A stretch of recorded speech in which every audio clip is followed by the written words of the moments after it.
byakwogera lwaleero omusango guno nakuwaako sitole yagwo nti natandika n'omukadde ono okutandika emubende najja ekiboga nensigala nga following up na one of my staff omwami oli atudde wali emabega mwami Mugarra oyo nkola naye era okutuusa lwe yafuna judgment esembyeyo ngeri mu favors era ekyo nkyebaliza Katonda taata. Sigenda kwogera bingi naye nebaza Katonda nti atukulembedde n'akutuusa wano nga bwe nakirowooza.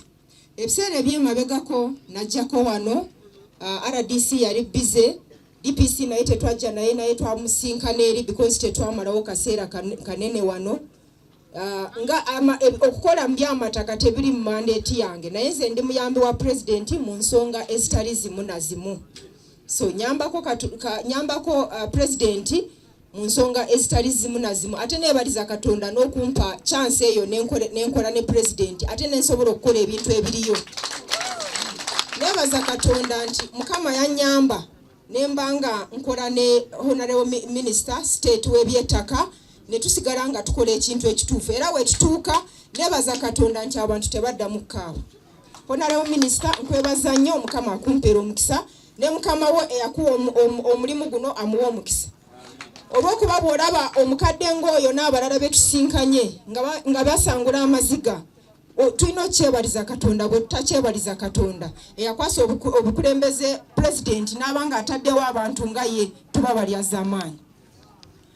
Natuuka wano nenambula nentegeera nali maze okufuna ebipapula ng'amazima ngamanyi because simala gakola nze ndi muntu anoonyereza nentuuka ku kisembayo era ngenda omutuukirira honorable minister state w'ebyettaka nga nze maze okumanya ekituufu era nkyebaliza Katonda nti simutomezanga ekyo nkimanyi bulungi nti naye mu mutima gwe akimanyi nti simala gakola era ngenda omutuukirira nga ekintu akirabanga naye akisiimye sitomezanga honorable minister state w'ebyettaka buli gye ntambudde naye mutwala ku kintu oba ne tugenda nantwala ku kintu era tukitereeza bulungi nga bwe kiwedde.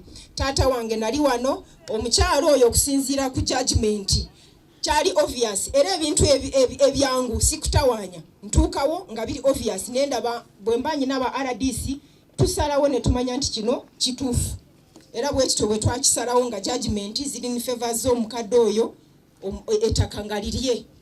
But unfortunately waliwo abantu abakyatwalira amateeka mu ngalo nga Mr. Byabagamba oyo. Kizibu nnyo nti wakyaliwo abantu abakulu ab'emyaka egyo nga bakozeeko ne gavumenti onsonyiwe taata nze amazima ngogera nga bwe gali era ntera nnyo okuba emotional nenjogera amazima nga bwe gali.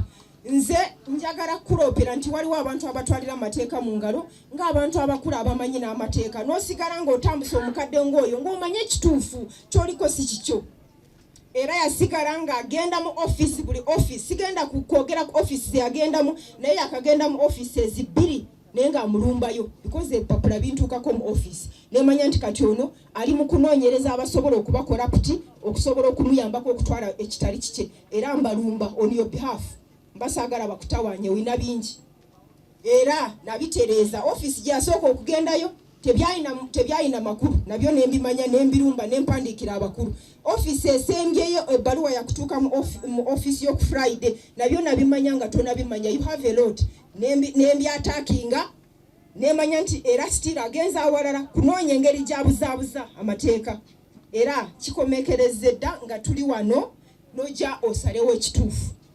Omukadde ono bwe bwalwawo okumutiza ku ttaka nga bwe nagambye ofisi ya RDC olusi efuna okusoomoozebwa era ntera nnyo okugamba ba RDCs nkimanyi nti mufuna okusoomoozebwa olwa influence calls ze mufuna okuva mu bantu abatali bamu na bamu namwe emikono gyo ne gisigala nga misibe sikyabanenya kati anyway naye kirungi mbagamba nze wendi ayagala okunkozesa nkozese I will support you era namanya nti bwana RDC yafuna okusoomoozebwa ku kintu kino olw'okuba mwami Byabagamba yagenda mu offices enene eziri waggulu ne balowooza nti bajja kubuzaabuza ekintu naye nenkirumbayo ne tukigaana ne tugoberera amateeka. Omukadde namugamba gumiikiriza n'abaana be ngenda kukuleetera minisita yasalawo ekisalawo okusinga ebyange oba ebyange tebabissaamu kitiibwa. Naye nkwebaza taata nti otuuse wano ogenda kusalawo ekisembayo omukyalo oyo afune justice, because omutabani we Kakwerere yatugamba nti baali babuzaabuza ye ne byabagambi ne looya waabwe Mutyobole omukadde afe. It's so unfortunate nti abantu babuzaabuza ebintu mu makooti n'amateeka awalala nti abakulu baffe basobole okutwala ebyabwe. Aliwo omulamu olozze wano, nkwebaza taata, jangu ogonjoola ensonga.